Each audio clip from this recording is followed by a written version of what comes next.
One. Hello, everybody. It is June 27th. I have to think for a sec. Welcome to the Central Ohio Game Dev Group. We are doing a simulcast for those of you that are online. We also are here in person at Improving downtown, right behind COSI, here for the Central Ohio Game Dev Group. So, woohoo! Thanks for everybody coming up on a Saturday. This is our Game Dev meetup that we have. We've been doing this for, I don't even know, 15 years, 10 years, something like that, for a long time. And it's our main event to kind of give us an opportunity to kind of showcase what we've been working on, do some news and updates, and talk a little bit about like what's coming up next month, right? So if you're curious about like this month is June, what happened today, what happened this month, what happened last couple of weeks, great time to come around to figure that out. If you're new to our group, it's a very much a public group. You don't need to learn game development, no game development. If you're just interested at all, if you are a seasoned developer and you want to actually have a chance to meet other developers, this is a great place for that because afterwards we'll have some networking opportunities. If you're here in person, we're going to have some snacks and drinks and I think pizza out there for us. So feel free as you're in here, if you need to take a step out, you can go out there to grab some food as it comes in. We'll do an announcement once it's coming through. If you are here at Improving, down the hallway on your left, you'll see another hallway. That's where the bathrooms are. If you need access to Wi-Fi, it's on this board on my left, your right. So feel free to grab that if you need to log in to some internet. Otherwise, enjoy your time. We have a couple of presentations today. We're going to start off with at least two, maybe three. We'll see how that kind of goes through. And then if we have time, I'll showcase a couple of things that we've been grabbing from our Discord. So if you're interested, our website is thecogg.com, so thecogg.com. Happy to kind of have you go there to find more information. And we'll go over some of that detail too. Kyle. Pizza's out. Pizza's out. Which reminds me, thanks, Kyle, for having and hosting our events. And also just a shout out to just kind of, we have a lot of events, you know, throughout the weeks. If you're interested, talk to Kyle. He can tell you about different other tech groups. We're also partnered today with, was it Christians in Tech? Yeah, right? So Christians in Tech is also here. They're meeting in the back. Yep. So if you want to step out and get to check out and network with them as well, there's a lot of really great opportunities too. That's what's great about the space, is we get to kind of collaborate with other people as well. And any other things we should know about improving the space or anything else that you guys? Just let me know if you have more groups that need space to meet. Yeah, I want to fill the calendar, and I'm competing with Dallas, who has 16. That's a competition. They are literally busy Monday through Thursday every single night. Like they just have a group there. So, you know, a bit of a competition there. So I think I'm up to like 10 to 11 regulars. The difference is I do weekends, so I can do more. Okay. So we need more tech I need more tech groups. Which reminds me, we kind of started because Eric, who's been working at Unity, needed to have a space for the Unity user group. So that's every third Wednesday of the month. Yep. And so if you're interested, we're working to have those as many as possible. So that's another great group on the Wednesday night. If you're interested in anything that's Unity related, usually there's a presentation primarily in the networking afterwards, but you know, it's kind of an open forum to talk about Unity, the 3D game engine. So cool. Thanks so much, Kyle. Appreciate it. Yeah. Cool. So a little bit about us. So we are a strong group of 960 plus some members on Discord, if that is of your thing. We just gotta let people know. We have a couple of different links to show here. The main thing, again, if you go to thecogg.com, you'll get our information. If you need to reach out to us, the best way is to use our email at info@thecogg.com. That'll get us to my email or anybody else connected as administration. So it'll go to me as well as my partner in crime over here, Caleb, who's been helping us out. We also have another person who may or may not make it out today. Tom is helping us out. He's usually in Discord. So if you're here a lot, you'll be familiar with them. But definitely check us out. If you want to talk to us 24/7, usually Discord is the best way to do that. So if you want to share your games, if you want to talk to other developers, if you're looking for work, if you're looking to find work, right, or have someone work with you, that Discord channel is made for that, right? We try to make it family friendly. So if you're interested in just collaborating with all kinds of different folks is a great place to start. You can go to the COGG/games to see a lot of our games that we're showcasing all the time during our different expo events. And then if you want to find more about our news or events, it's all on that page. So the COGG.com is the place to go. So coming up for June, or this is June, but coming up for July, we have normally 2 events, right? So this is one of those events. It's our GameDev meetup, which is usually the last Saturday or Sunday of the month. Currently, right now, it's going to be online, pending if we're going to do in person. We're trying to figure it out as we figure out the spaces, because we still want to do some online, though we are leaning towards doing more in person, because I know a lot of folks have been trying to do that because you're obviously very excited about these events. So right now, it's online for July, but if that changes, we'll let you know. And then our prototype and play is also going to be online for July. If any of those change, we will let you know as soon as possible. And then usually we'll kind of give you a head start on that. So the prototype and play is an interesting one. We just had one in June. We went to a esports facility called Game Arena. We go there every quarter. So if you think about the first month of every quarter, January, March, and then, well, so it's January, February, March, April, May. Oh yeah, January, March, February, March. Okay, January, April, and June. Sorry, I had to kind of think about that. But basically, the first month of each quarter of the year, we try to be at Game Arena, right? And so we will be there to present all kinds of different games. It's an open forum, a little different than this, more casual. So it's a way, if you just have, say, like a laptop, or if you have like card games, you can do tabletop games. They have a really cool kind of game-centric projects showcase to share. We have like the second floor that you can actually go to share all those. We usually have a bunch of food. They have a bar there if you want to get drinks and stuff, all kinds of good stuff. So this month we were there, had a really good time, had a really great turnout. This month we're going to do prototype and play online. So that's going to be via our Discord channel. So if you kind of want to see what that looks like, I've got that up and running right here. You'll see our channels on the left side, which will kind of, be a great way to kind of, find out information if you want to learn about different dev tools, if you want different feedback on your game, if you have questions, or if you have different job opportunities or work in progress, you post there.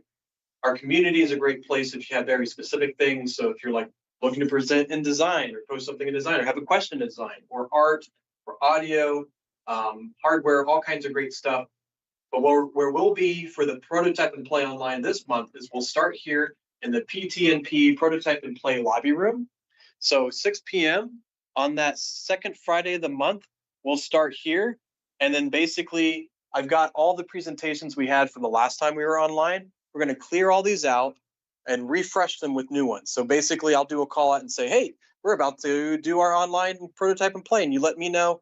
We'll make you a channel, which will be one of these hashtag channels, which is your text channel. You can share links and resources.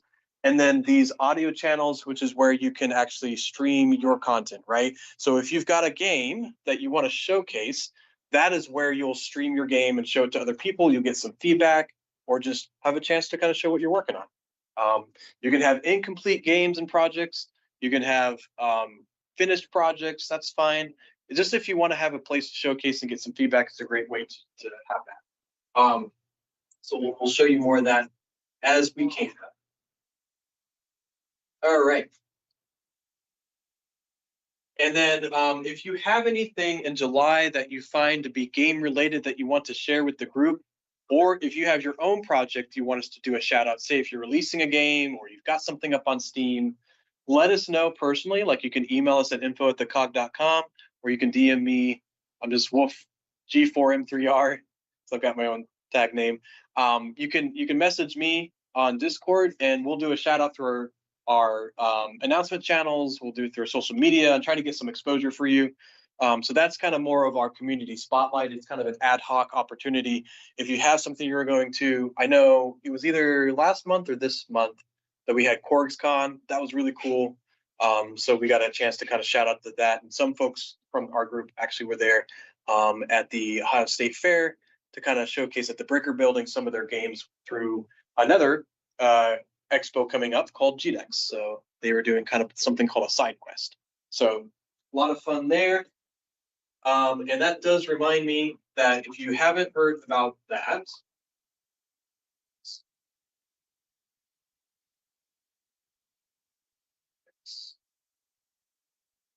so if you go to thegdex.com, Game Developer Expo, they are coming up in October, a game event called GDEX, October 15th through the 18th at the Cherry Valley Hotel. So this is maybe a little bit different. If you haven't had a chance to be there previous years, we're normally at the Convention Center. This year in Columbus, we're going to be at the Cherry Valley Hotel, which is just kind of more on the east side of Columbus. So feel free to check that out. They are looking for pretty much everybody. Basically, to my understanding, they still have ice space or independent student and experimental exhibitors, looking for a lot of folks like yourselves. If you want an independent space to kind of showcase that, you can go there.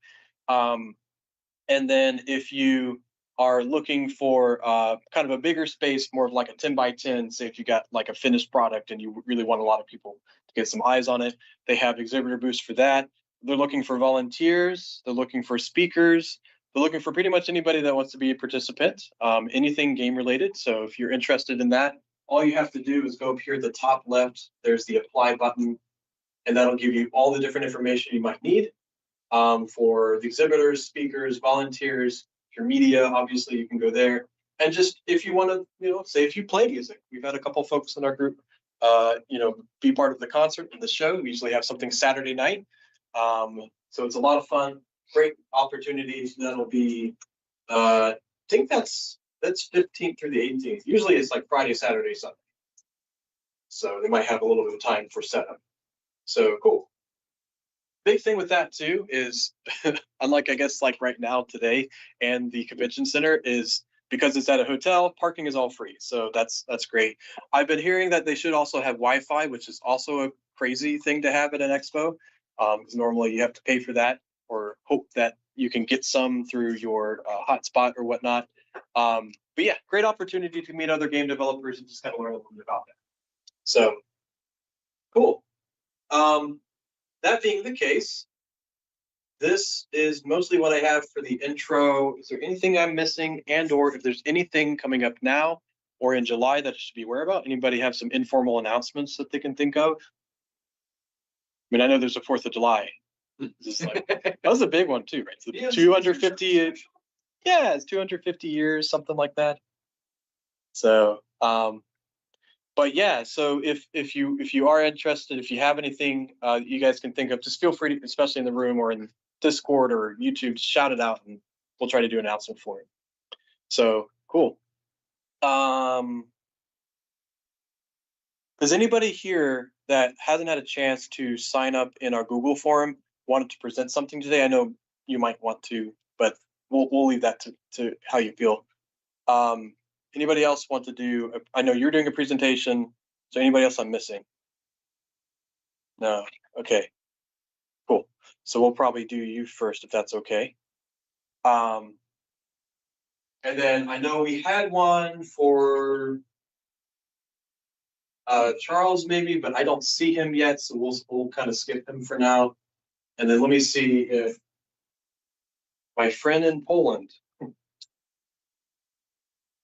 He's got something. Yes, he does. Okay. So I'll load that one up while you're presenting.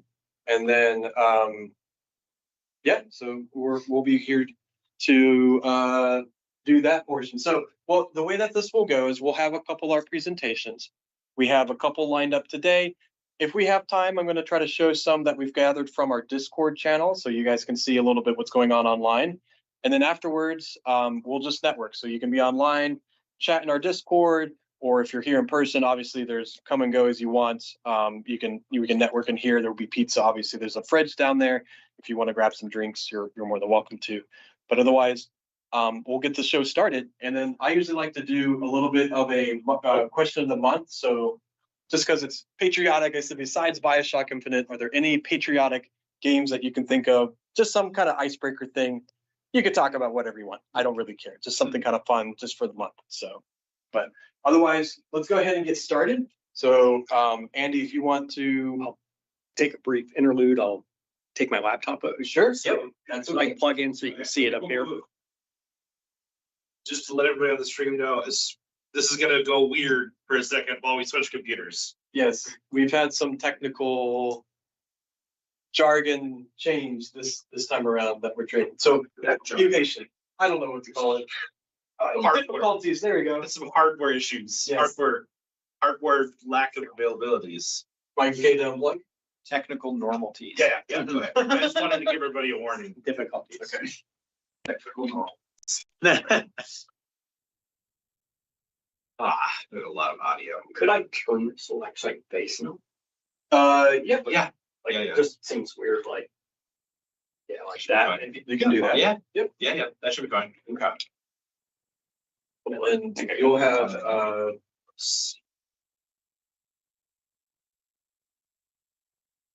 This one. yes.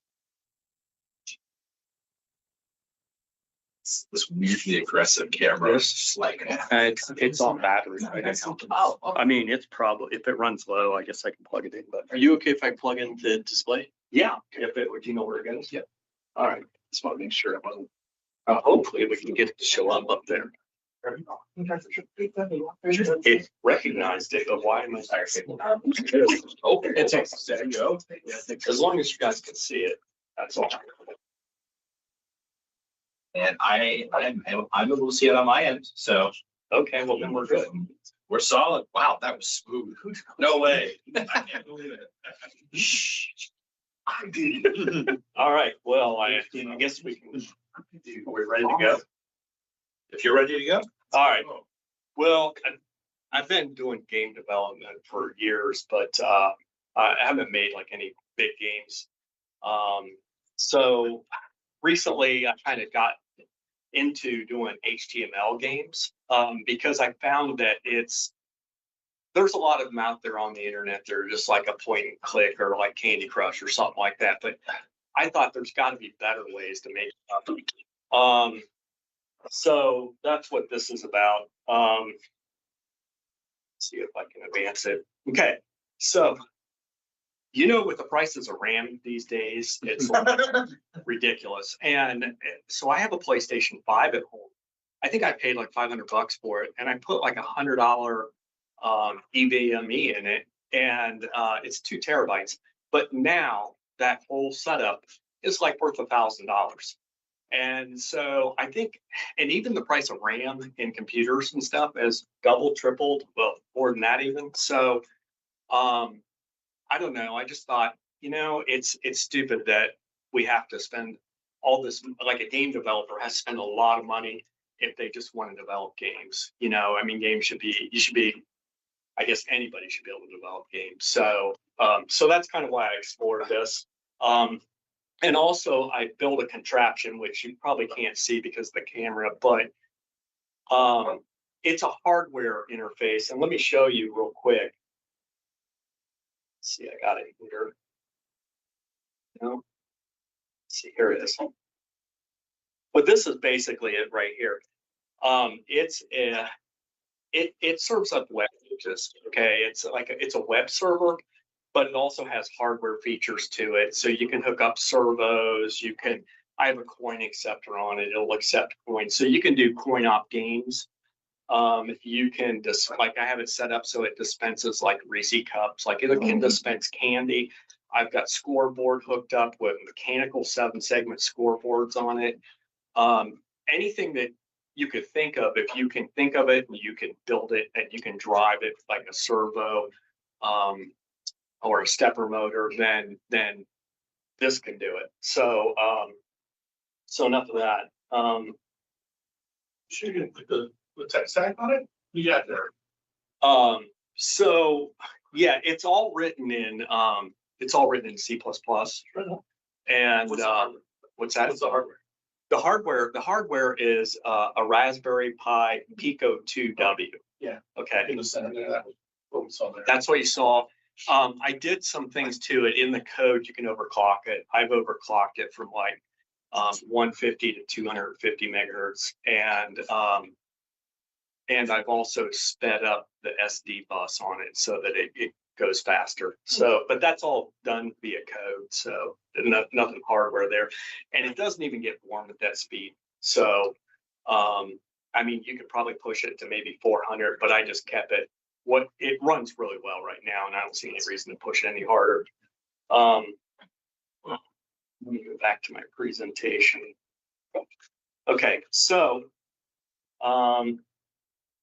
right there, yeah, it's a Raspberry Pi Pico 2W.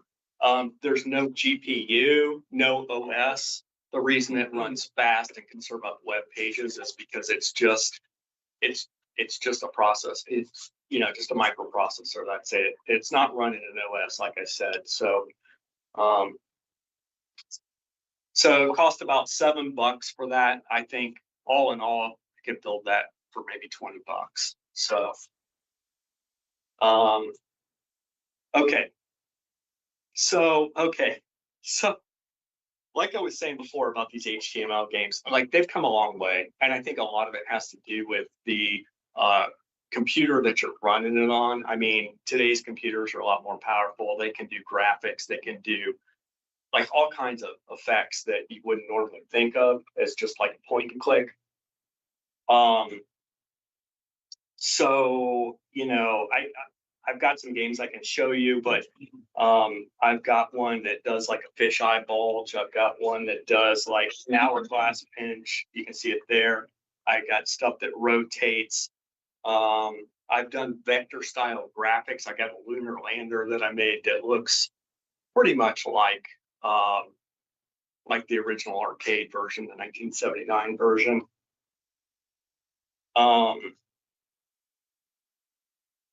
Yeah, and look, you don't have to start from scratch. My son, he's building a Zelda type clone using C++ and Raylib. You don't have to go to that level. So there's a lot of tools out there. I think Unity, I put Unity in here. Doesn't Unity you can export to HTML, WebGL? Yeah. So I know GameMaker does it because I've had that before. And Godot does it. The ones that I was messing around with was like Pico 8, and which is a virtual game console in itself, but it'll export to HTML. And Phaser, that's a pretty popular library that's out there. And here they are. I guess I got ahead of myself, but I also like this P5JS. The language is called processing, but it's actually, I think it's developed by a university or a person at a university that kind of heads it up, but it's more for art and rendering and that type of stuff, but you can easily build games with it. So this is all JavaScript. Pretty much, I mean, everything that I wrote is just JavaScript and HTML.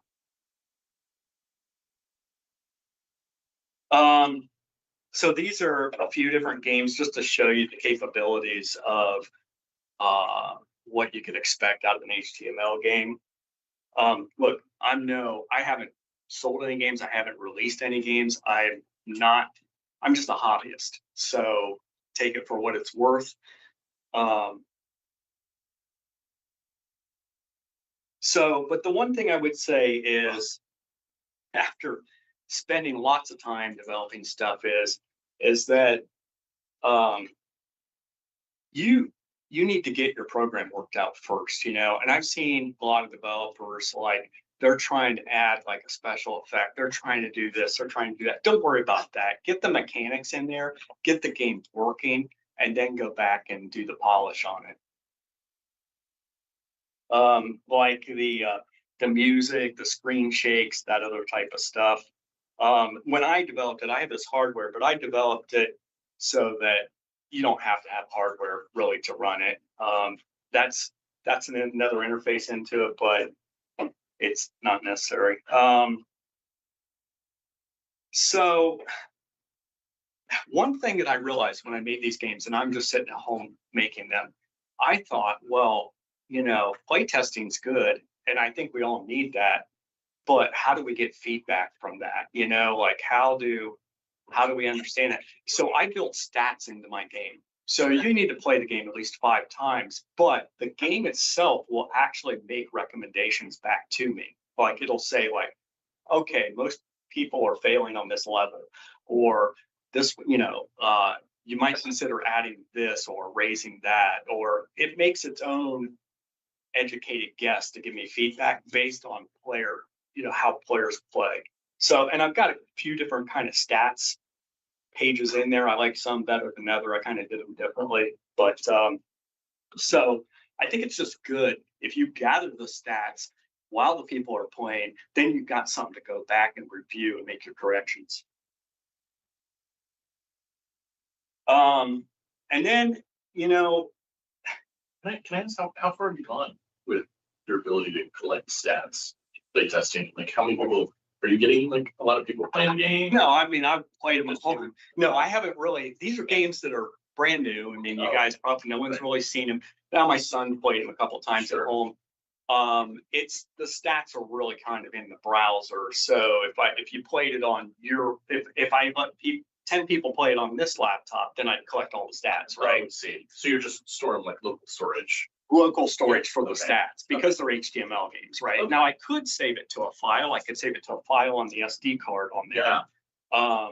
There's actually like things like Cloudflare, like it has Yeah. like, what's called like D1 objects. You could save to like SQLite database Right. out there. That's what I use for my HTML game to save my stats Okay. on Okay. it too. But that's what I wanted to know. It's like how far you've gone. Well, so when I designed this thing, right now, I'll connect to it here in a minute and show it to you.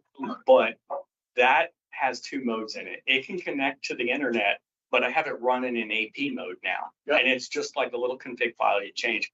But I have an AP mode. I'm not on the internet, and that's not on the internet. And that's a good way to test your HTML because I found that HTML games like you could have like a Google font in there or something else, and it makes a call to another site. Well, I've stripped all that out. I've inlined everything, and this is the one way of me to test it, and another way for me to be able to play or test without any internet. So, but yeah, it does have an SD card. It does save like some stuff to the SD card, like mainly like how much is in the bank, right? If I'm going to charge like a quarter to play a game, right, then I want it to deduct from the bank and I want to write it on the SD card because next time I turn it on, then it would lose that, right? So it does save information. It could save stats as well locally, but I like your idea about using like the database online. So the framework that you can repeat. So I built several HTML games, and the one thing that I realized is there's things that I'm doing that I'm repeating. And so I think it's important to, if you're making more than one game, to look at your patterns and take those so that you can build another game similar or different, but there's repeatable patterns in it. And just like if you have repeatable code or whatever, it's good to have those. So, and then I say document it. A lot of people, I used to just put comments in the code, but the comments in the code, I found myself going back to something that I did like a year ago, looking at it and saying like, what was this? I don't even know, right? So it's great. I don't think you should not do without comments in your code, but I think you should also document it too, unless you have a really good memory, which I don't. So that's why I do. Okay. And then, is this the last page? Yeah. So, sorry, skipping around here. Done. Yeah, okay, here we go, sorry. So here's like 5 tricks. So first of all, like, if you want to make a game, just be creative at it, right? Just spend a little bit more time thinking about like what it would be like before you jump right into it. Like I said, get the core loop working first, get the program working, and then you can add the polish. And some developers call this like the juice, right? It's like when the little dude's moving, he has like a blur behind him or something like that, or the screen shakes or it flashes. That stuff is very attractive to people, and people do like that. So then, like I said, let the play testing data tell you what to look at, right? And it's good to get in-person feedback, but if, maybe you could remember all that or write it down, but if you just have the game itself collected, I think that's pretty good. I guess we already covered the rest of it. So just document. So that's it. A $7 board, a browser, and a handful of ideas worth twisting. So I will show you a few things. One, let me just show you what I'm talking about for documentation. This is what I did. So tells you like what port you're connecting onto. It's got a WebSocket on it too. That's how the browser connects back to it via WebSocket. And I try and document everything here. Like, okay, I'm not using internet access. If I am, I put code in here. I have pretty much everything in here, and I'm able to refer back to it. The style I'm using, what fonts, all that type of stuff. So you can see there's a lot to this document, but I'm just kind of briefly scrolling through it so you can kind of see some of the things here. So then I built myself a connection boilerplate so that I have the code that I know that I need to start with to be able to connect into that, to be able to get the web pages. Okay, and then show you that. Let me see, where's the other? Okay, all right. So before we totally get into it, I've got hardware over here, and I realize you might not be able to see that online, but if I build a test console, and this is kind of the test console into it. So if you guys that are close can see it, the bank says like $9.25. Well, if I was to come in here and click add $5 to it and click refresh, it says $14.25 now. Yeah, okay. The same thing with if you were to have it like dispense a prize like a candy. Now, I don't have any candy, but I put my USB cap in there. So let's try it. Yeah. So it would dispense a candy. It would dispense a quarter. Maybe it's stuck because I did drive it over here. Let me try a dime. Well, there's a nickel.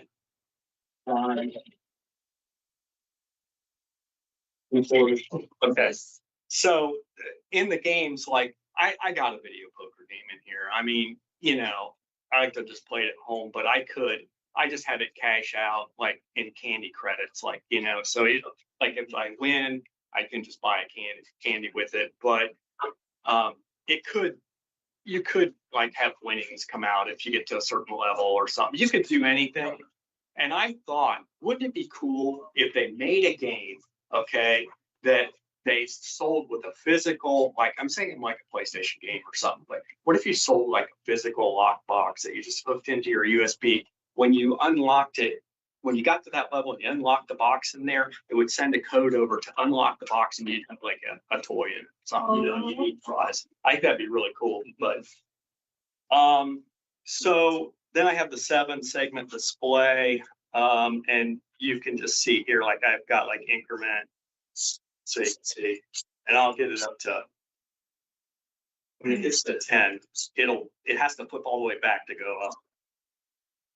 So and then I'll just click on reset. So now you got an idea of the hardware. And then this is the message log right here, which just tells what it's actually, the code that it's actually sent into the WebSocket. Also got built this servo tester here, which you can basically, you can adjust the values and try it so you know what to change. It's got a config file on the SD, so if you need to adjust servo settings, you can do that. Now on to the games, which I'm sure you guys want to see. So this is Winter Lander. And I think I can go full screen. Click on it. Okay, let's see, enter. I think I can go full screen. Let me see. There we go. Okay. There should be some sound, but I don't know that you can. Oh my gosh. You won't be able to hear sound, but oh yeah, let's go. But this is all in HTML, so I think I'm going to run it. Not this. Got it.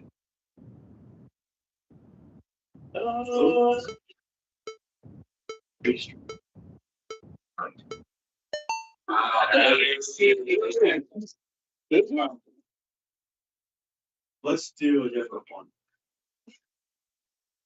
Okay, this is Warp Breaker. So this is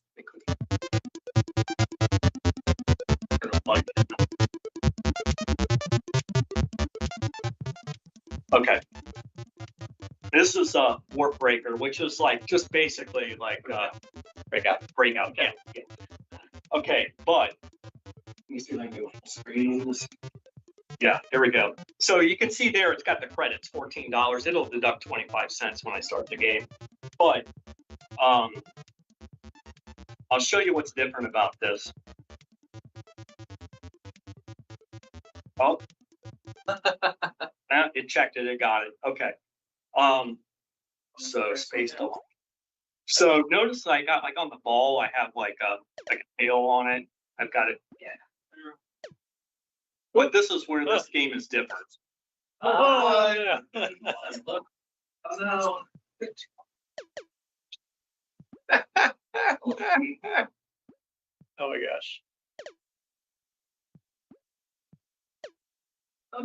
Oh my gosh. Oh my gosh. I've never seen sun. You can make it like a multi-dimensional where that is playing that, and your left hand is also bouncing that. Let me hit pause because it's really hard to get through this game. So I think I put like yeah, see, so it goes down there, it goes up there, it goes like this. So are you moving it, or is it just the canvas? I'm drawing. What I'm doing is I'm drawing the image to a texture, like and then I'm rotating that and displaying it or whatever. And you have to do that however many times per second? Yeah, and it runs. What's to say it's running at? How many FPS up there? Averaging maybe 100? Yeah, so that's great.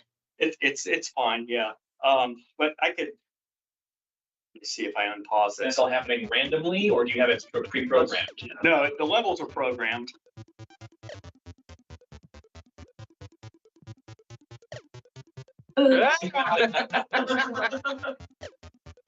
Oh no, too much. I'm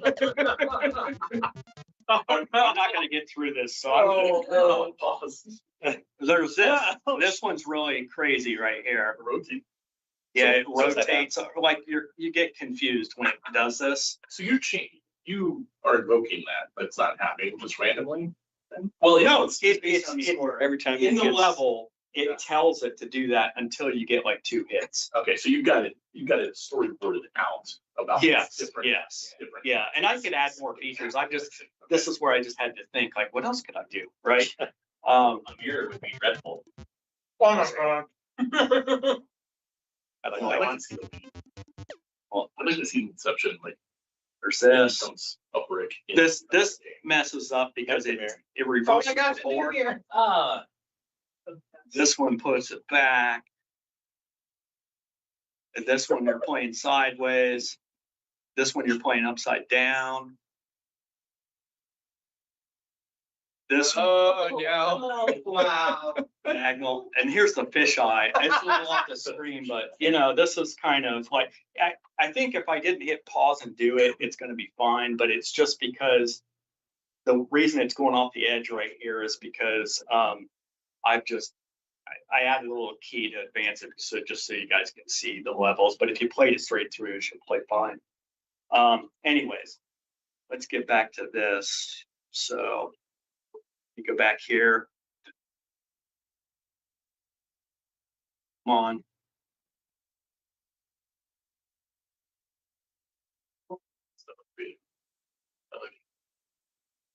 Okay, I don't know what happened there. Okay, so this is this is air raid. Okay, I have another one that looks very similar to it. I used to call this like Super Snake, but now I call it Warp Snake. Oh no. So this game, so what I was talking about, like the juice and stuff, just having this swirly background and the little snake scrolling around on the landing page it adds like, it just makes it seem a little better, you know. Let's see. So this is pretty much the same thing. It basically does the same thing. So, but it's just you can see it's pretty much the same thing, but it's with Snake. So I guess we don't need to go into that, but okay. I think it's, maybe I'm too far away. I don't know. I don't know what the deal is. I don't have this problem at home, but plus I'm on Gamebox local. I'm on the local AP. It runs a little bit slower of the AP. If you just have it connect to the Wi-Fi, it's almost instant fast. So this one right here, Air Raid Typer, I'm a huge fan of like learning games. So this one is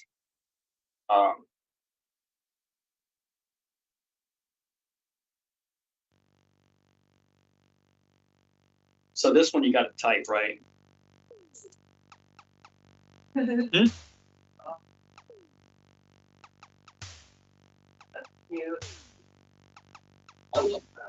Yeah. So the early shots are sort of mostly aesthetic. Only the last shot really does the trick. So this, I'll just show you a couple quick levels because So you're keying in the words each time? yeah, it's a typing game.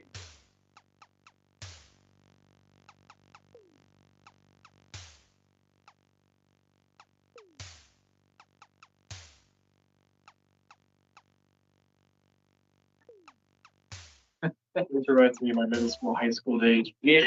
So Little games like type. I want to get far enough along just to show you some other planes.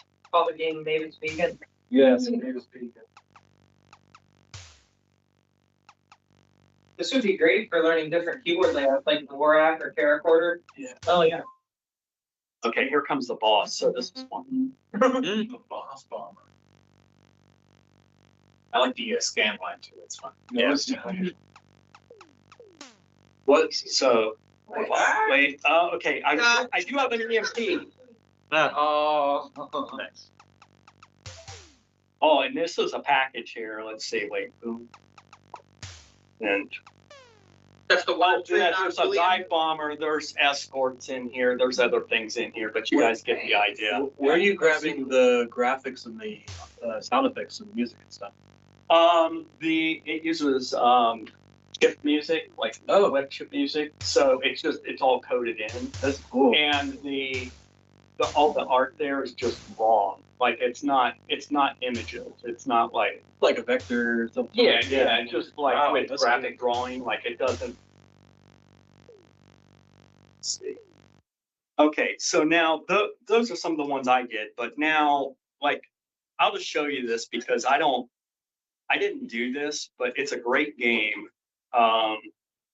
See, and I own Pico 8, a copy of Pico 8. Let me see if I can find it. Where is it?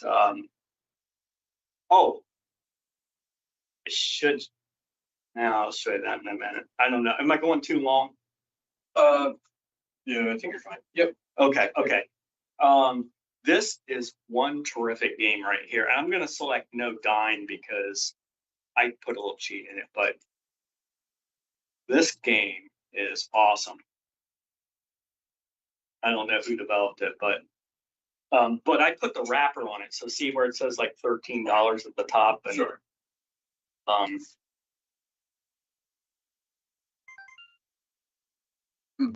What is Pico 8? Those who haven't heard of them. So Pico 8 is a software you can buy. It's like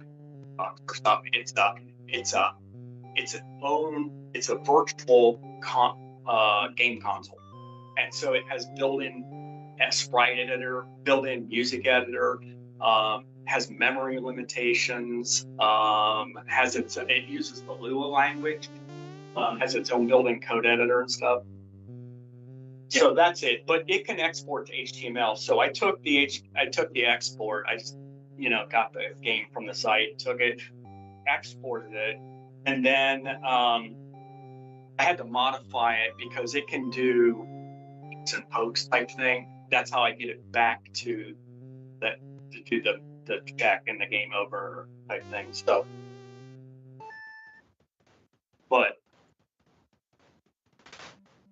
see how this guy kind of like leaps like this? I think that's awful. You can play this for free online too. You can just go there, and there's tons of games that are they're all out there, and you can just play them.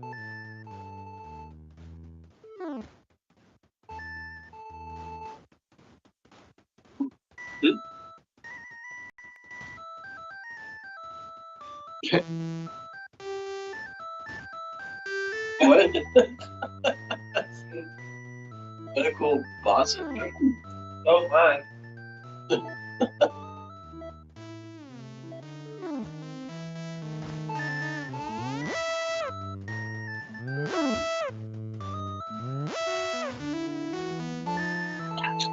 This game, I can't beat this game either, by the way. It's incredibly tough. But you can see kind of the polish in this, and this is the little game. So in a game like this, what might you imagine your physical device might hook up to something like this? Oh no, it does. Like if you beat it, it dispenses a candy. Oh, so it's like, Yeah, okay, that's good. I interfaced it to the box, Gotcha. but I didn't write the game. The Yeah, game's yeah. brilliant. I just interfaced it to the box. I'll show you one more thing on here and then I'll get off this, just because I love this game. You guys can play it afterwards if you want. If somebody can beat it, that'd be awesome. What is this game called? It's called Just One Boss. Just One Boss.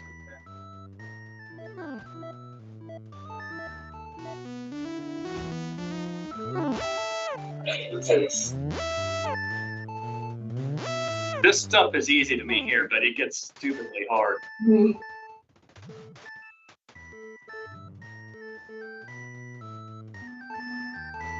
Oh. When you start getting double, is where it.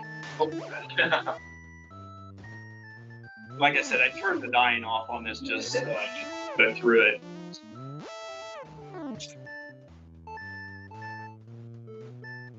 It drops this coin wherever you just were, so you gotta keep moving.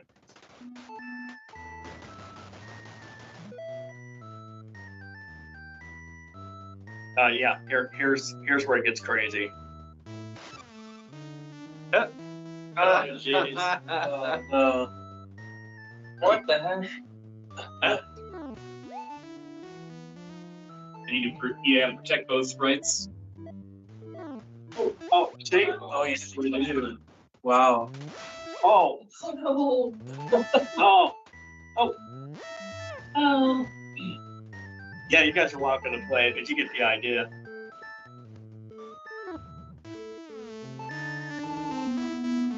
And then they're like, now you gotta not be on the red, right? Yeah.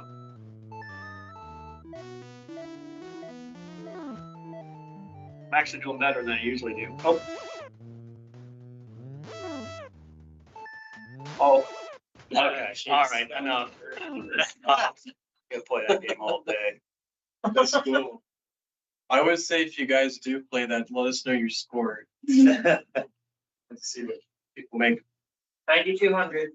Well, you know what? 200? Oh, good. So did that require any modification for you to run without internet access, or because of the way Pico 8 works, it was already, minified, not making any outbound calls? If there, I can't remember on that game, but if there's any, because I have a base, I wish I could. Kind of struggling to find that. So I don't know, it's the wireless, whatever, but I could put it in. I could connect it to the Wi-Fi and then connect this to Wi-Fi to do a lot better. But anyways, But it doesn't, it doesn't need any internet access. It's got all of the JavaScript libraries locally. everything's local. Yeah. Yes, it's probably So Anyways, I guess that's it then, guys. You guys have questions or? I had a quick question about how you're, because you said in some of your games you're making, you're retaining some data from that. Oh, Is there anything that you are looking to try to gather from that as well? Yeah, let me show you something here. Because I know that it will tell you what you want, but also there are things you're looking for as well as. Yeah, let me see if I have this in Warp Breaker.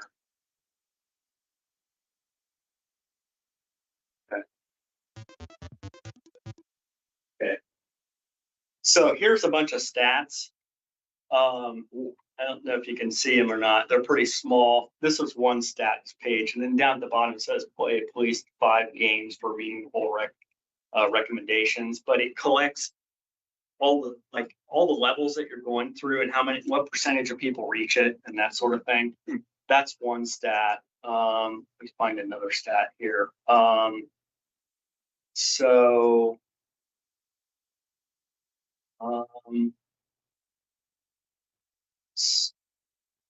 Oh, that was more greater. Warp, snake. No, what was the other area type? Let's look at this one.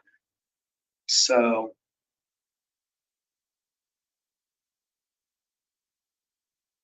get the stats yet? That's really struggling with wireless here for some reason.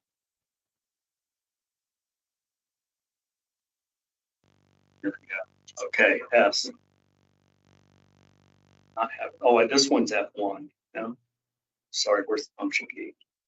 There's the stats in this page. It's bigger now, but you can see in there. So, like, okay, you missed these letters in the practice mode. The bomb, and you can get all these percentages and stuff. Tells you, like, you know, which letters you typically missed and which words you missed and stuff like that. So this is kind of stats that I'm collecting. So Are you able to adjust if you're like, hey, I'm missing this data and I want to capture this? And because I know it's kind of suggesting these as data that you can have, right? Are you specifically asking for these stats? no, I asked it for these, you know, like I said, okay, I want to collect these stats. Like I want to know, like if I'm playing a typing game, I want to know like which letters am I having problems with, which words can I type? And then it'll give me that feedback. But in the other games, like the snake and the breaker, I would be like, well, okay, how far are they actually making it into the game? Is it too hard? Like, you know, is there something I could do better? You know, and so that's kind of what it does. So, okay. Does that make sense? Yes. Then, yep, another question. A silly question. Yeah. But just to confirm, it's not as if you are emulating an electron beam scanning around. When you talk about vector graphics, you're not emulating the old style CRT vectors. No, it's just a draw. Like it's a draw, you know, and then you draw a shape. But so you are drawing it out yourself. You're not using some library to. No, there's no library. You're not using something to display an SVG. You have a series of positional points, and then you draw lines every frame to show where that is. Right. Okay. Yeah. Cool. So that is more similar to the way things used to work on like a CRT. And there is some blurring effects to it, right? Like, I mean, of course, you know, but you can control the qualities of the line. Yeah. Anything else? Very cool. Okay. All right. Awesome. Thank you.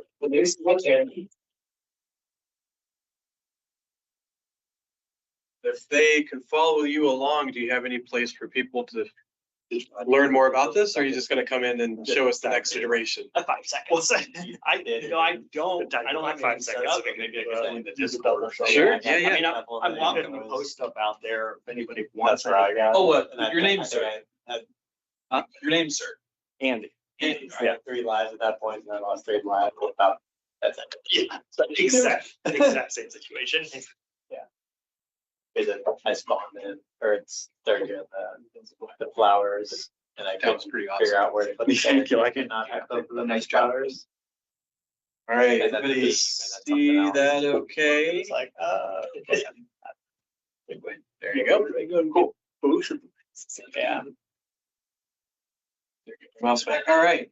So we're gonna do a quick shout out and kind of Andy kind of alluded to me. And obviously, if you guys in the room need to take a break, go to the bathroom, grab pizza, pop, come in and out as you need to. But I wanted to do a quick presentation. We have just kind of a little shout out for those of you who are part of our Discord channel. One of the best ways to kind of get updates about what other different folks are working on, or if you want to present your game online in between these events, feel free to go to our Discord channel. So again, if you go to our website, at the top, at the website, thecog.com, at the top right, you see this big red join our Discord button. If you're on your phone, it might be under like a little 3-line hamburger button, but you'll find that, or join our Discord. And then you scroll down on the left side to, what is it? The share your games. And normally, especially when we do our online events, we'll try to share as many of these as possible. We'll try to get through some of these today if we can. But in here is where, like, if Andy wanted to showcase his work, you can put it here. If you want to showcase your work, we try to do a shout out to these and let everybody know about this different updates. So basically, the top games that were presented last 30 days will show up to the top. So if you kind of made the updates or you have a new project, you can show them up here. And then also any older projects, you can kind of look down here as well. There's quite a bit of stuff to go through if you just want to see a slew of different projects we worked on throughout the years. And so today I went ahead and posted, there's a friend of mine in Poland, he's worked on a Roblox game called The Roads of Jira. So it's a new project he's been working on, but essentially he's basically replicating parts of Poland within Roblox itself. He's basically taken maps inside of Google Maps and created his own layout. So he's always doing updates. He's created for us like a COGG cafe, which is kind of cool. He's made us a COGG bus. So we won't be showing the game necessarily too much with that today. But for those of you who are interested, there is a YouTube stream that we showed a couple months ago. You can feel free to take a look at that. And actually, let's kind of show that a little bit. So if you want context, kind of see what that looks like.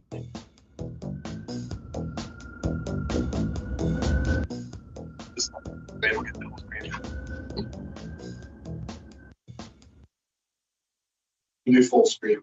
Sorry about that. It's playing before I want to. All right. We got a little bit of what the game looks like. He wants me to pronounce all of these cities because he thinks it's funny. I don't know how to say any. Yora? For the other? Where's the name? Pomorska. Yeah, Pomorska. So these are some updates. He's made a game previously, and so a lot of what he's doing in this one is kind of updating some of the textures, some of the maps and stuff. So kind of a little bit of like a showcase of his project. He wanted me to kind of showcase the slideshow. So in this one, we're doing a look at the work from June and the Roads of Jura. So this is a car. He actually was showing me, he's like, one day I want to buy a car like this so I can actually say that the car that I have in the game is the car I actually own. He was showing me, he was like, hey, I took a picture of this car. He's like, this is the one I want. I'm like, okay. It'll be pretty Tell cool. them to look up a Honda 600 series coupe. Honda 600 series coupe. Yeah, Okay. it looks almost identical to that. Yeah, I don't know. Well, I can't tell. That's a that looks like a Fiat. Yeah, it might be a Fiat. So, but yeah, so he wanted me to do an update, so I'll say it the best I can. So you know how to pronounce these, maybe a little. Polish is easier to pronounce than English. Oh, I don't. Szkoła podstawowa numer what? Six, primary school number 6. 6. So this is his school. It was actually, he just told me he's on a vacation right now. So he just graduated his grade. So this is a little bit of his depiction of his school, which is kind of cool. It's kind of neat. He's always showing me stuff. He's like random stuff of what he's doing in Poland, as well as just kind of like, hey, I was down the street. I think this building would be cool to make in my game, which is really cool. Yeah. Like, I think that's what's great about making games is that you can just take whatever you're doing in real life, or if you're just inspired by a project, you can kind of make that your own. So he's definitely used Roblox as his painting table, so to speak, to create what he wants. Remote Remonta. That's close enough. And then so 4, so it's a residential building on the Remonta Street with a quite unique architectural style. So right next to it is a chameleon shop, which translates to chameleon, basically being the famous Zapka or frog, as it would be in English. For copyright reasons, we had to rename it LOL. Yes, of course. Yeah. So, so he's got a new building that he's building in that section of his residential building. That's cool. He's made a train station. Zawiercie. I was nowhere close. Transpose all the W's to be V. Zawiercie. And then CI is ch. Zawiercie. Zawiercie. I'm trying. I might have to start learning because he's always showing me stuff all the time. It takes like 5 minutes. It's really easy. Compared to English, it's very systematic. That's great. Yeah. Okay. Well, this is the new train station, which is great too, because I know in his last game, he was building an underground metro or train station that I know he wanted to work on. So it's cool that he's doing an update in this game too. So the main train station is in the city. It's still a work in progress, but it reached a state in which I think I can share it. So yeah, so that's his new train station he built.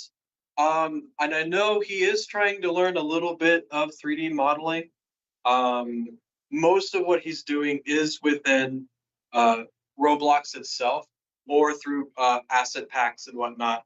But I know he's like trying to work into that realm too, which is really cool because I think that once you start to move into those types of tools like Blender, or if you're using something like Maya or whatever, you can start to get some very specific buildings.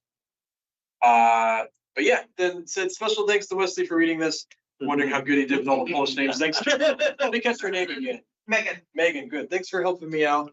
But yeah, if you want to learn more about it, like I said, there's tons of different projects within our Discord channel that you can look at. You can see all his projects that he's been working on throughout the months. Also, if you're interested, if you go to the COGG.com, at the very top, you'll see COGG games, and you'll see a slew of different games up here that you can play and download. And then if you want to put your own game in there, all you have to do is click on this very top tile on the left side to say add my game. It'll open up a Google form for you. Just fill it out. I look at it periodically, add a link there. Tales of Thursia is Andy. Oh my gosh, why can't Andrew? Yes, Andy. I was thinking you. His name is Andrew. He's been working on this one, so I just added that. But if you have games you want us to show, we usually try to make this, so if people don't want to just join our Discord, this is the easier way for them to see the games. If you want it to be more public, you can add your message here, and we'll add it to the site. Usually, we try to promote this when we're out to expos like GDEX and whatnot, kind of get people aware of those as well.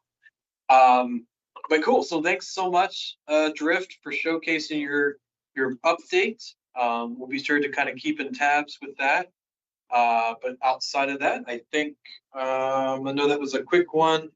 But if Charles, if you're ready, yeah, I saw you somewhere. Feel free to swap me out if you want, and present your project. Volunteer for the objects. Really, two volunteers. We'll see. And what? Computers are just two names on the other. Yeah. So I don't like to see. It's always kind of tough to present while playing your game, but we'll see how much it really screwed. I see you could extend as a support team. So you needed other. All right. You just need humans. Yeah, no, human. I mean, one human, possibly a bonus human, but I think What's the task? Just play a game? yeah, just play a game. See how far you can do that. All right. I'll be one of your games. Okay. From here or up front? All right. I mean, it has me. Goes with you right here. Sweet. And then Keep it easier. Oh, yeah. and just gonna, whoop, Yeah. you're gonna win the power. So this is a very old computer, so Can't be older than this I can guy. see it. Well, it was never that strong to begin with. So this one's gonna go up there. So if you want to play on this one, you'll get through it. And this is a crappy game. There's not much there. There's not much there at all. But what I've been working on. Confidence. Yeah. I know what I got. If you say That's about low. You'll see other promise over the This is about as far as it can go, but it's good Right. because it'll see us up here in the camera. Sweet. Baby, hi. Back over. Almost. Yes, hi. This is your cable, and then you Alright. can hook up here. But not that one. No, it's USB. Oh, like what the only other plug that was going to catch on fire. No, All right, well, I don't know if I'll need another person. I just see it because a lot of times if you're playing a game, it's sometimes hard to actually talk at the same time. So sure, yeah. we'll see. What if you need a mouse or a controller? I didn't think there'd be enough space. One day there will be controller support, but I'm not there yet. All right, where is it on this? Okay, good. It's on the convenient side. Yeah. It's always one or another. Okay. Actually, I wonder, can it go behind? Maybe not, because it might be, that way you don't trip. Okay. Yeah, there you go. Sweet. The question is it working? Well, it's asleep right now, so I got to wake up my thing. Right. And there's no sounds, so if you're looking for sound, they won't be there. The sounds are coming from the presenter only. Yeah. I require verbal sound effects. Let's see it. You did that great, Caleb. That was You did awesome. very. Any commissions? Anybody? Yes. Voice acting.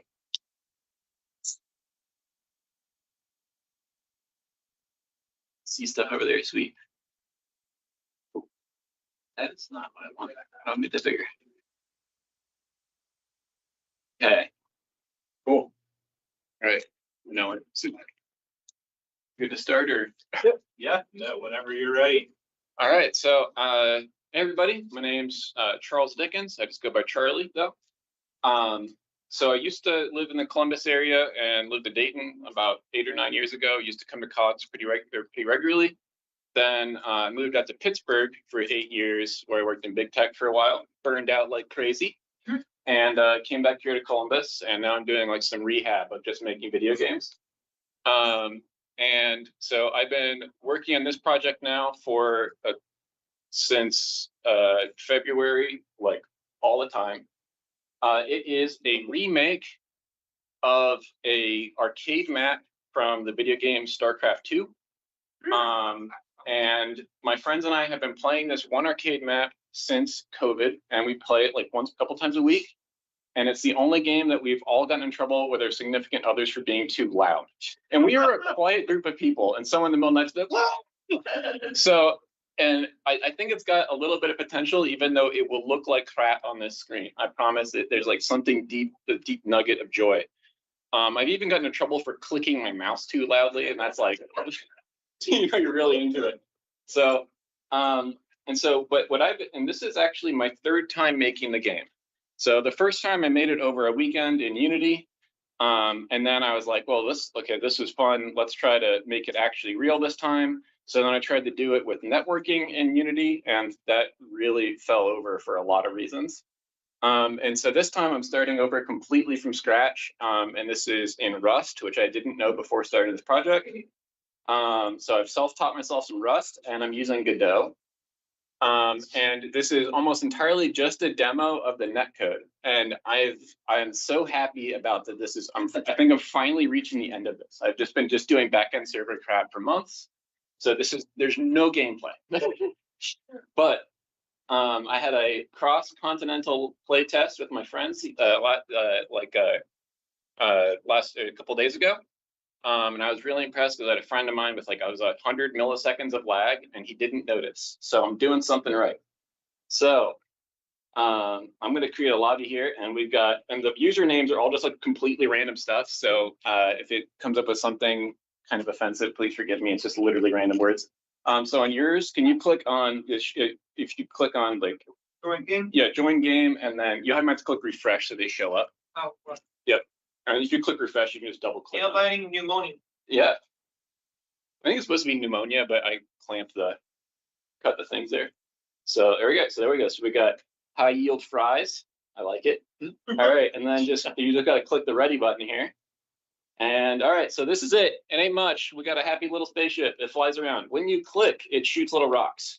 Oh, cool. And then you right click, it shoots a bigger rock. And the objective is, as I just saw the other player just flying out across the screen there, is you got to knock everyone out of the ring, and then, you know, best of most kills wins. What I need to add is a bunch more powers, special effects, all of the juice that actually makes this fun, and then also, of course, balance it. So, because this does not look like much, and right now you're just learning how to stay alive. So that's a lot of times it helps just to not click. If you just want to stay alive, just don't click for a second or whatever. But anyway, so this is it. But what I'm here to really talk about is just the fact that I've got this netcode, because that has been the only thing I've been focusing on this whole freaking time. So I'm really happy about that. Right. So, because right now I got 30 millisecond ping. As a player, I do not notice any ping at all. So what I've been doing here, and it's also really fun because it's just over, you know, open Wi-Fi. I've got a server in my house just running happily. Yeah, so I've got as far as I can tell, cross-platform deterministic networking with like some client-side prediction and rollback. All of this, like I said, it's just completely written from scratch, and this is kind of nuts. So on everybody's computer, I have between 2 and go ahead. I have between 2 and 4 copies of the game running at all times. So yeah, just left click, and then you might. I mean, if you double tap, it should double click too. But so I'm gonna redo all this with joysticks support because it needs to be a gamepad. It's just screaming to be gamepad support. I'm just haven't gotten there yet. So on each person's player of the game, I've got 2 to 4 copies of the game running at all times, depending how you count. One of them is synced with all of the totally locked inputs from the server. So every so many frames, the server will lock all of the inputs for that given frame, tell everyone that they can advance their simulation by that. But if I actually just ran by that, it would feel like crap. So on everybody's system, I also have a client-side prediction version of it. It's like this game desperately wants a tutorial. It needs so much. But this is what, you know, just months of sitting and doing backend codes feels like. And then it has another one that's running in real time, and it runs on speculative inputs. So that way, like when you click a mouse button, it immediately will start to execute that on your local frame, sends it over to the server. And then every so often, the server will say like, hey, I've collected all the inputs that I'm going to get for frame 100. Everyone can advance that, then everybody advances their thing, and it all happens fairly seamlessly. Up here, we got like the number of ticks that we have going up here. This like delta thing is kind of saying like what the difference is between what you have with the locked version is on the server. And if everybody just stop clicking for a second, you'll see that number goes up really quickly. So if no one's clicking or moving their mouse, I stop sending any inputs across the wire whatsoever. So then that goes up. And then the second you click, I've also been updating a like version of the locked universe that's like a no-op version, as if no one has been clicking. And there you go. Oh, hey, enough people have died there. Oh, and so all this stuff is going on. And after the first test, it went kind of insane. And then I realized I really needed to double check that I'm actually hashing the universe. So over here, I'm running it with this every frame. The server also hashes it, sends out the hash to everybody. Everybody says it's okay. As far as I can tell, everything's working. So not much of a game, but I've been working my butt off on the backend infrastructure for this.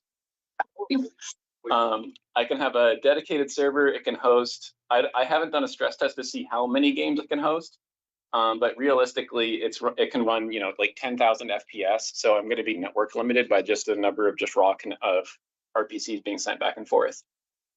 So yeah, so that's my game. It ain't much, but hopefully in the next month or two, it'll start to actually come together and be a real thing. So anyway, thank you. So why Rust?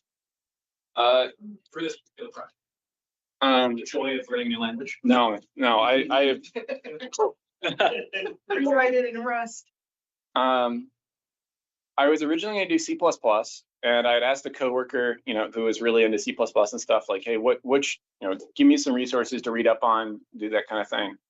I did C++ back in college, so like I was familiar with the language, but it's changed a lot in the intervening years. And I got through the whole textbook, and I was about ready to vomit while going through the templates section. And Such fun though. I know how to use them, but then I started getting into how they talked about how they do duck typing, and I just couldn't deal with it. I'm like, I just can't. I'm like, this is upsetting to me. So for those who don't know, it's just all just by the raw variable name, and it just kind of hopes that it all compiles at the end of the day. And I'm like, I can't handle this. And then I was starting to think too about having to do like dependency management. And so that's where I know that in C++ that can be a real pain to have to pull in all your dependencies and get them to compile. Yeah, Rust just does that. So that was one of the big things. And they have a couple of really good cross-platform libraries. So I didn't have to write a physics engine from scratch. There's something called Rapier, and it's just a compiler flag. You just say, do the cross-platform version of Rapier, cross-platform, and it just works. I haven't had to touch that at all. The other thing I had to do to make sure that all my floating point math was working correctly, because I am doing floating point math, is I just had to find a Rust library that did it. And it's just cross-platform floating point. I don't have to think about it. So considering like, obviously, I don't know if it's perfect, but it's good enough for me because like over there, I've got a very old Intel machine on a very crappy old thing. I've got another old Intel. The server is a more modern AMD. When I did the hoodie version where I did networking in C#, I was having constant desyncs. So even though I tried really hard to do everything cross-platform, it just wasn't working. And that was what eventually I'm like, okay, I just can't use C# for this project, even though I wanted to. So, yeah. So you're using Rust in Godot? Yeah, but there is not. I haven't written a single line of Godot script. Okay. So it's all Rust. Basically treating Godot as a graphics Yes. library at this point. Yes, it's 100% just a renderer.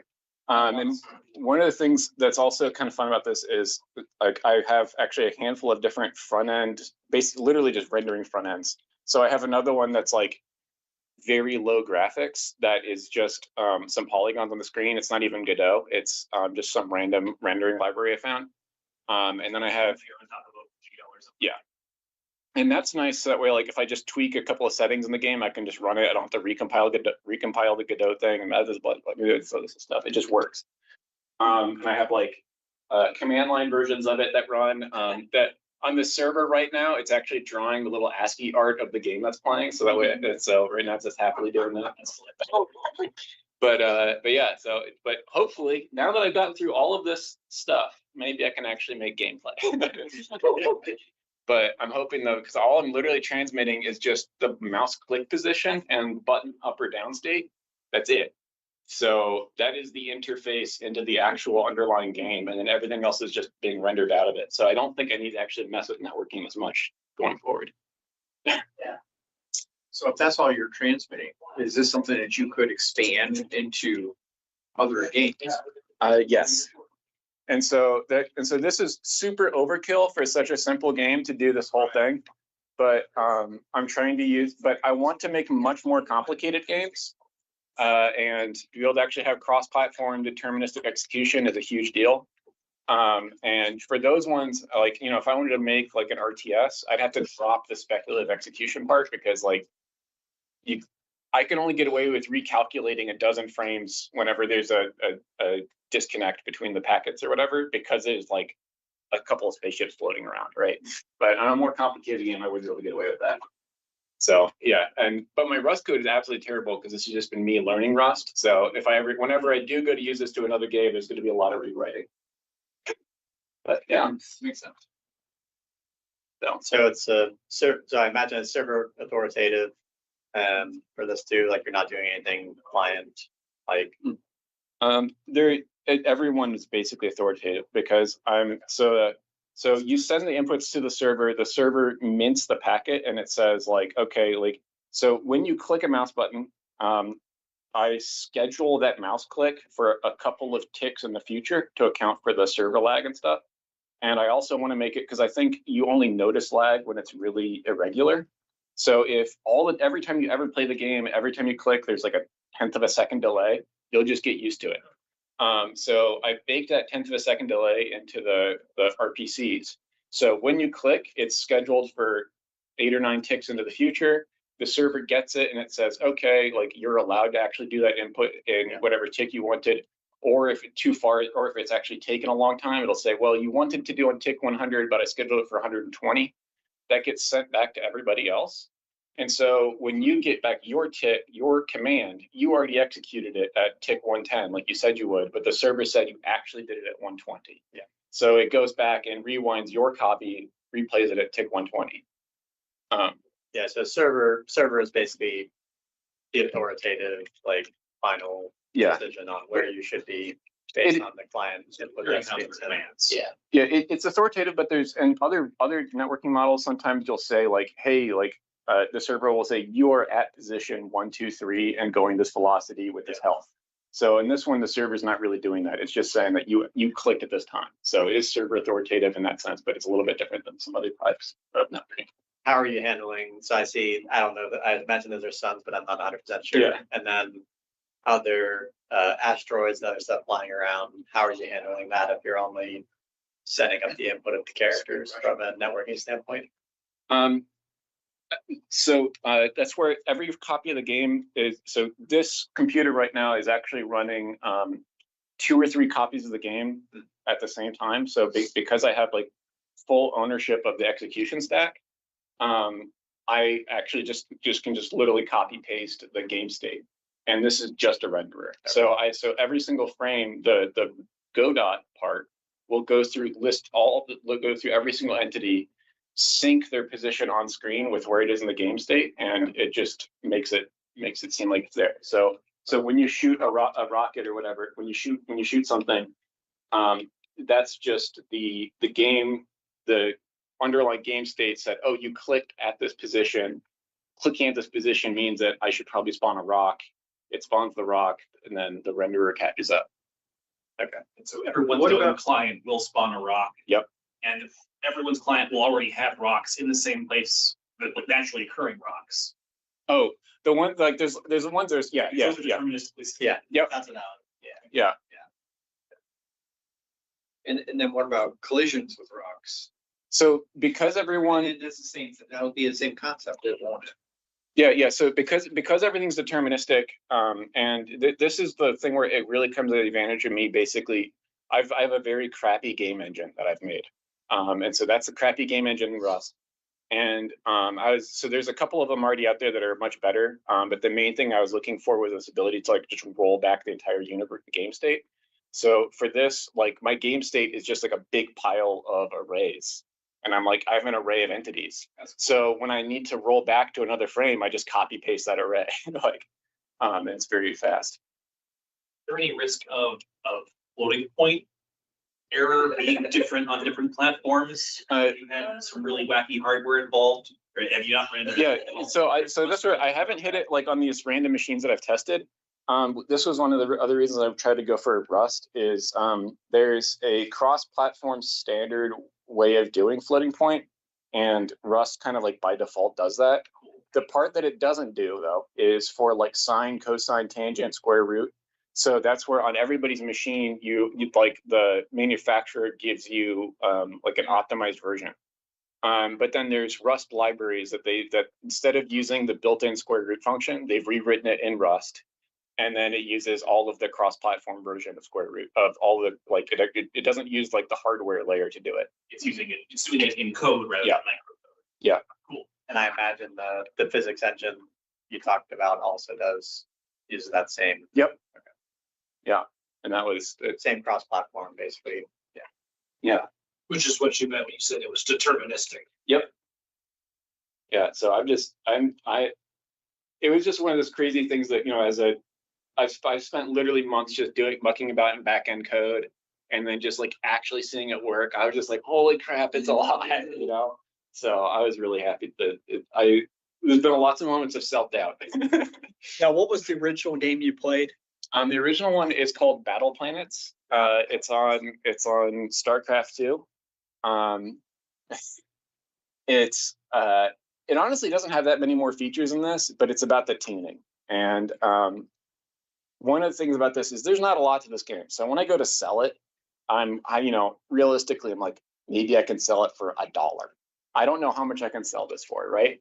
So that was one of the other big things. I was looking for Unity networking solutions and stuff like that. I wasn't going to be able to make a profit because they're charging me per user, per hour, or whatever else like that. And I'm like, if I can sell this game for like $1, I got to be able to host it for $1. So that was why like I've written my backend sort of from scratch, and like I've got one copy of it. I'm pretty sure like my desktop can host 100 games, and I'm like in complete seriousness. So it's like I could set up something up in the cloud, and it can probably just do my scaling. Like I just don't need to worry about it because it's so bare bones. And if I need to host more people, I can turn off the like having the server even be the authoritative copy, because like realistically, if all the players know that they're all running the same simulation, they don't really need to know that the server agrees.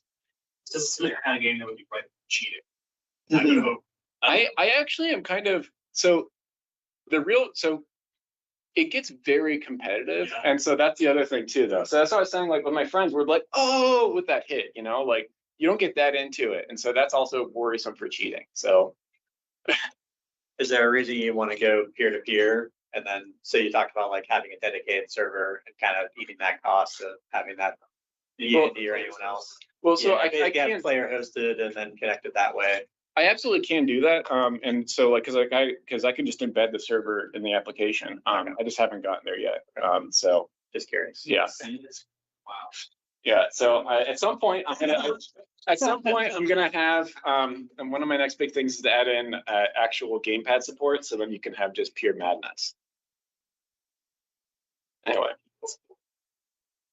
And as another little side note here, this is probably going to be a dirty word to say it, but I had like bouncing off some concept art with AI, and I said like one of the random things that came up with was just like a bunch of neon lights everywhere, and I weirdly like it, so I'm trying really hard to try to like imitate neon tubing on everything, and so this is just like layers of 2D panels or something, or 2D sprites. So I've got like the neon tube. This is slightly offset to be 3-dimensional, and then there's like a reflection sprite, and then like glow sprites, all of these types of things. I'm still going to keep working on it, but anyway, it looks really convincing when the panels move, but they're static. So right now, are you considering stylizing the actual gameplay in a similar way, or? I don't know yet. I don't know how I'm going to do the real gameplay, but yeah. So anyway, hearing boom. Okay. Anyway, yeah. So this is my random, and we can see. Eventually, we'll get something that looks silly. But anyway, thank you so much for listening, guys, and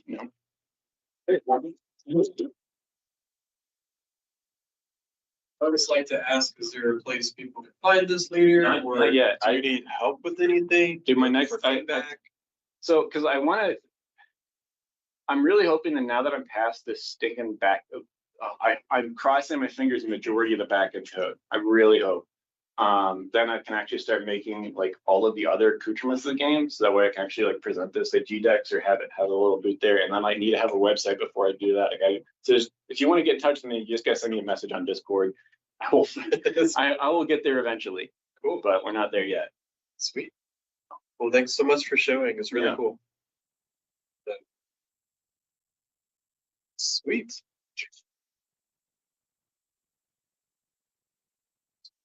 Get like a little interlude music as we go through, so get sick. Yeah. Caleb again. He's up for if you need voice acting. Open for commissions. Okay. I think that brings us pretty close to the hour. But we get this connected.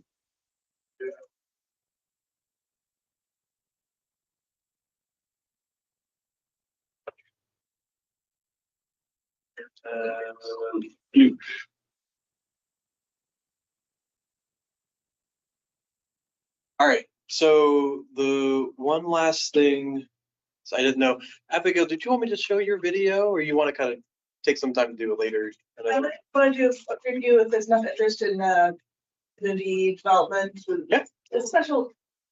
There's a system I discovered that I'm a big fan of now, the Graph Toolkit. Yeah. Yeah, if you want, you're more than welcome to, if you're up to it. Yeah. You can do it today, you do it later, or do it today and later. If we have the gap, I'll. Yep. You're up next if you want. I think we'll probably have that for today, and then we'll probably take the time to network and everything. But obviously, the way that this works as well, if you didn't have a chance to present today, we'll do more of these in the future.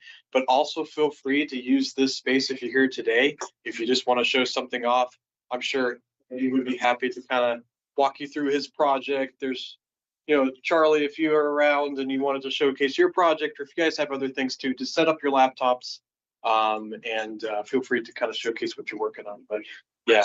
Take 2 steps that way. Yeah. Yes, that worked much better. So it's okay. Thanks. So if you're interested as well, like I mentioned, you can go to our Discord and you can find their game, Rosemary. Is it Rosemary?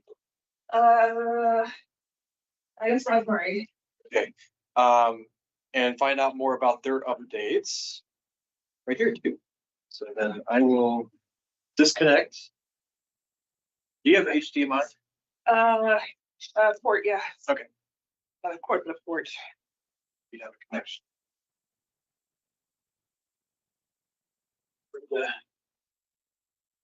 Use this as you need to. Okay. Yeah. I didn't have everything loaded up beforehand, of course.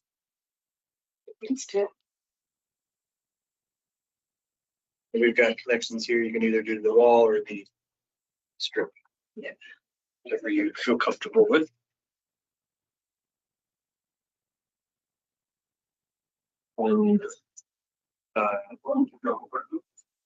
That camera will keep track of you. Okay.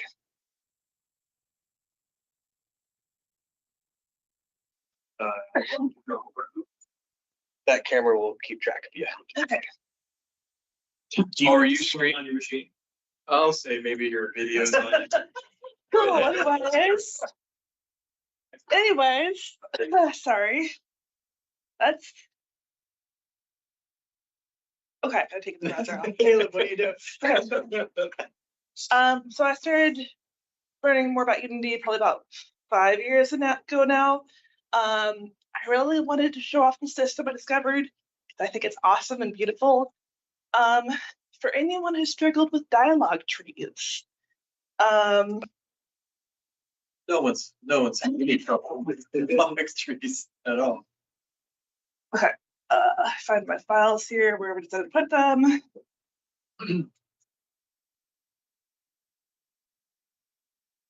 Upper mounts, really? It's not, no, it's fine. Okay. Wow. So this is a beautiful little dialogue tree within Unity. Let's see. So I've got dialogue nodes and choice nodes, and those jump to a topic.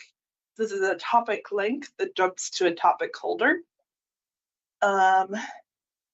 And that way I could create a tree that makes sense to me. So this is within Unity. It's built on top of a package called Graph Toolkit. There was a lot of writing involved for me still after getting Graph Toolkit, but it's all explained online in a helpful way. What Graph Toolkit allowed me to do was to write my own nodes, and then I could parse those editor nodes into a runtime class. And that runtime class I could parse into my UI elements. That was many steps of conversion, but what I've got in the end is this really cool, adaptable, I just have to save it and it makes the changes pretty automatically.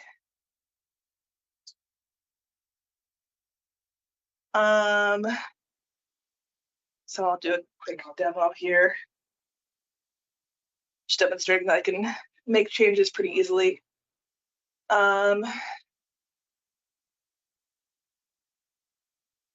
So I made this complex system and then didn't decide what I was going to do with it yet.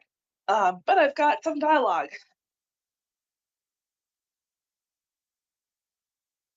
Okay, so I've got a dialogue node. It says that the player is speaking. So the logic I've got in there knows to face the camera as the player. Goes to a dialogue node so that the owner of the conversation is speaking. Goes to a choice node with defined choices for however many. I just set it up to 4. And that node goes to a dialogue node. Yeah. Okay. And in the end, it has a node at the end that triggers a quest node that sets up a quest. So I can reset that all really easily. I think we're gonna regret this later, but my husband will choose a topic for the new conversation. Anti-disestablishmentarianism.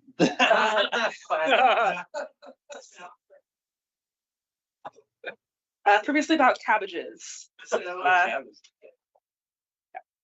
And this is what you had when you were presenting at the prototype and play, right? yeah. Are there Yeah. any updates to that since we?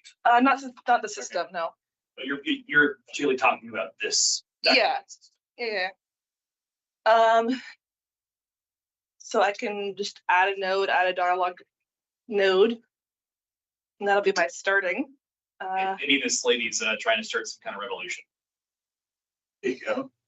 All of the players say, "Join my revolution." Yes or no? No choice. And then the owner of the conversation says, "Buy my cabbages." So in this case, owner is the person you've walked up to. Yeah. So someone owns the dialogue component. I'll give the player a choice. Right now, my UI limits it to up to 2. That's my UI decision. This node, however, can go up to whatever number. Did you write this? Like, how did you design? I wrote the nodes. Like, right, but how did you design the nodes? Using Graph Toolkit. It's a package they can add on top of Unity.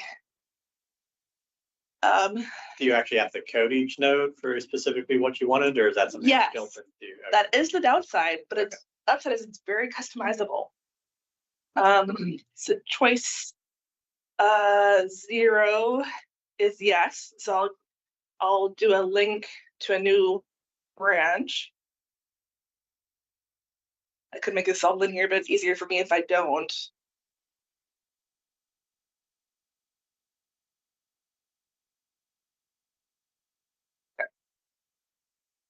So do you have any nodes designed that like edit game state arbitrarily, or is You have the quest one that can Yeah. quest? That is the only one that I have, because these are all whatever nodes you want in here, you can write. They're very customizable. I don't have ones that arbitrarily execute code. Let's see, so I went to a link. So I'll go to a topic. So this is the topic that goes from yes. And then I'll add a dialogue node where the owner says, cabbages kill. I don't know. Little capitalism. And I'll add a topic holder for no. And then the dialog node. So this way you can link to topics from multiple places in your tree without duplicating the entire system. Yes. Yeah. So you're just using yes and no as like a key in this case for. Yeah, you can arbitrarily put in whatever ID you want there as long as it matches up. And this is just per, I'll just say per this conversation. Yeah, MCC. yeah. Yep.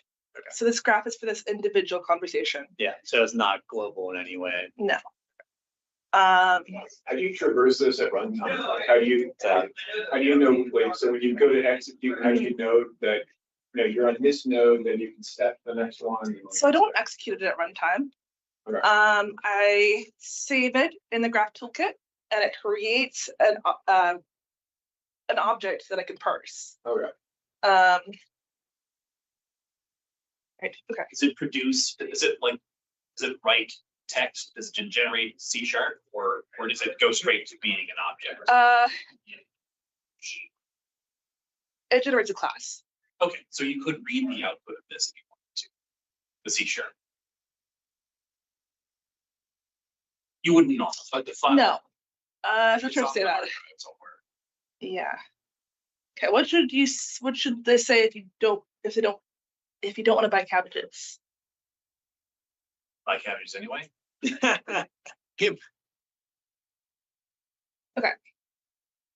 And then if I want to, I can change the route. So next time I start a new conversation, I'll start somewhere else. So if I want a new route, I'll just make the both.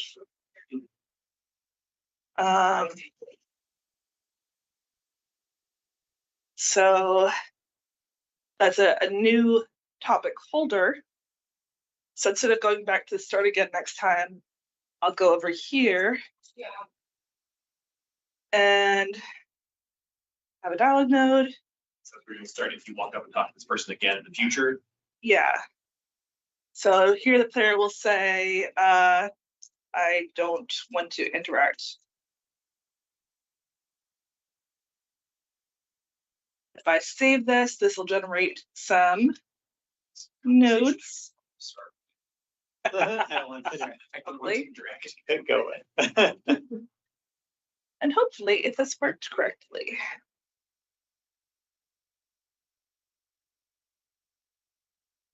Point is I can generate pretty much on the fly. Join my revolution. Nice. Buy my cabbages. Yes or no? No, buy cabbages anyways. Conversation ends. I go back up, but yeah. Next time it changes the route. That's pretty cool. That's fast. So this is the graph toolkit package. It's it doesn't come with all of this, unfortunately. I've got the editor portion, which generates the nodes, converts them into runtime objects. What have we got here? I don't remember what I've got here. But anyways, if you're interested in the system, which is really cool for dialogue, Or other things, I guess, right? or anything you want to do with graphs in here, it's the Graph Toolkit package. It's really good for creating node trees on the fly, and for someone who's indecisive, it's nice you can just edit things and have them magically work. Is that something that you would get on the Unity Asset Store? Yeah. It's a the built-in package manager. Is it Yeah. built in package? Oh, that's just a package. Oh, it's just built in. Yeah. But it's You have to add it. download it. So Yeah. Gotcha. from the package manager. Yeah, it's not a third-party asset. It's developed by Unity. You could also do looping, like you link back to a previous. Yeah, it looks like it. I can't remember what it was called. Yes. No. Like back to Thank you, yeah. Previous You can't start from the beginning again, too. Right. You can arbitrarily map things, so yeah. Oh, yeah, you could just like draw a line to it. When am I not getting Maybe, worried? maybe try in the project, instead of the unique registry, Thank try it you. up top. Because I don't remember how you add that, so maybe there's a. You have to add a Graph different. toolkit. Yeah. Here we go. It's an experimental. It's awesome. I think it does a great job. So long as you're willing to write a whole ton of code. It wasn't set up. You can. Yeah. What do you need on the UI side for using that data? So Like- the UI side, I've got Do you a. is it just like scriptable objects, or do you like add a component? Like, what did you have to do on the actually read in the data? So each dialogue has a dialogue parser, which the NPC holds, and the NPC sends the information to the UI manager. We've got a lovely UI manager that does everything. Handles the dialogue components, the menus, miscellaneous UI. Yes, so this handles all the UI elements. If it's UI, I send it to this class to parse.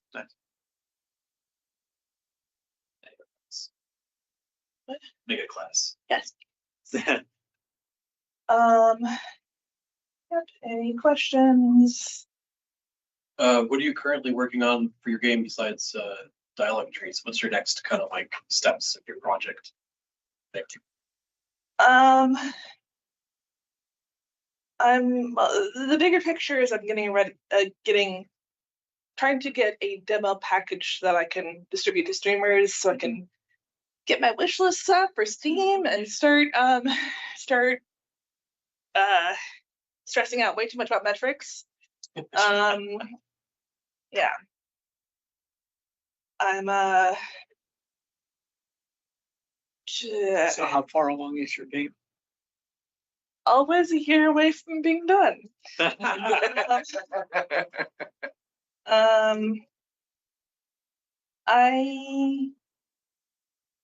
was on the stage to make a trailer, and then someone said that I needed to, or no, I felt like I was missing something, and someone recommended that I pay a little bit more attention to combat stealth mechanics, because I was avoiding that so hard because I wanted the player to not be a combative player. But I'm working on this basically right here. The tool menu here. I've got placeholder icons. What do these three things represent? So I've got kind of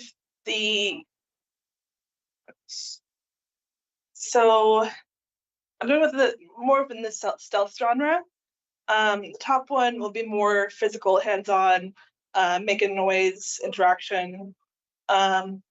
This one's meant to be more of the hard stealth mechanics. So you can disappear, you can look around, and hopefully go back. So that's sort of for taking in your surroundings more than you could normally. Yeah, for more of the stealth, sneaky stuff. And this one's going to be more about NPC AI manipulation.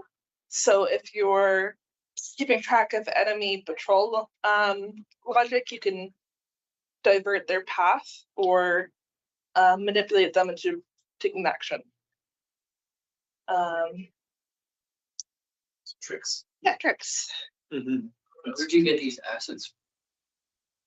Which one? I've got multiple. Like the three-dimensional assets? Yeah, like the 3D assets. Just like the character models and the things. The character models I did. The animation is all with motion capture with the Mixamo library. So it's fairly available. It's amazing, motion capture. But you had some difficulty integrating that with sort of a rabbits aren't non-human form. So it's not perfect. Yeah. Yeah. It's not perfect. I'm gonna go through and fine tune the animations a little bit. But there's like, I love motion capture way too much, so I'm not gonna be able to, throw it away so easily. You get a lot of Yeah. liveliness from. Fun stuff. Must be a thing here. Oh well. You don't need 5 cabbages or I anything. get fun stuff. Wow. Oh, wow. That's cool. That is cool. Well, that's less cool, but okay, cool.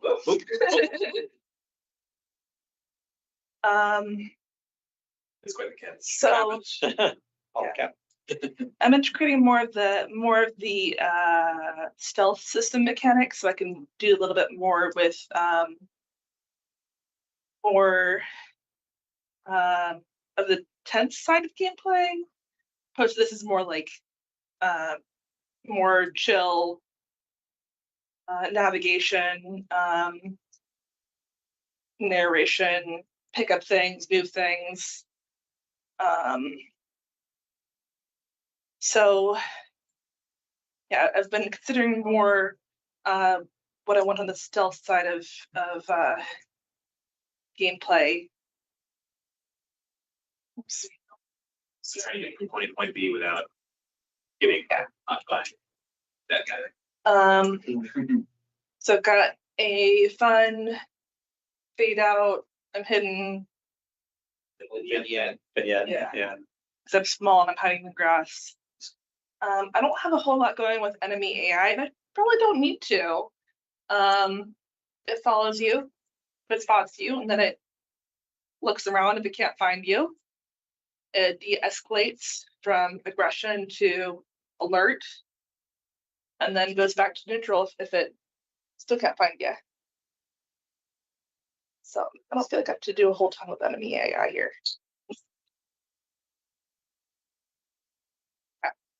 Very cool. I would appreciate if you could wishlist it to get my stats up, my metrics. Is that available now or is that coming soon? The Steam page is online. It's on the Discord. Oh, okay. It's not. It's not published. But it's online for wishlisting. Okay. But it'll be published in a year or maybe a year for a year. Yeah. Any more questions or? Okay. Leslie will take over. Cool. Thanks so much. Thanks for sharing. I know I've seen a lot of the progress as you're working through the models and through the gameplays. If you have more updates, let us know. We're always happy to kind of see different types of progress. So cool. Great. I think that will be our last presentation for today, but just kind of a little reminder as I destroyed my laptop. It's a joke. I would not never want to destroy my laptop. Right. This is a good spot. Again, our Discord channel with the Share Your Games network, so wait for it to kind of load, has a really great spot to see progress. And if you're in there actually showcasing your work, please do update it because we like to see your progress.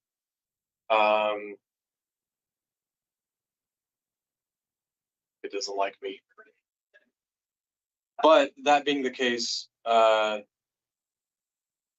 if you want to see what everybody's working on, you can go to COGG.com and you can see all the different work with a multitude of different games that are kind of showcasing every 30 days.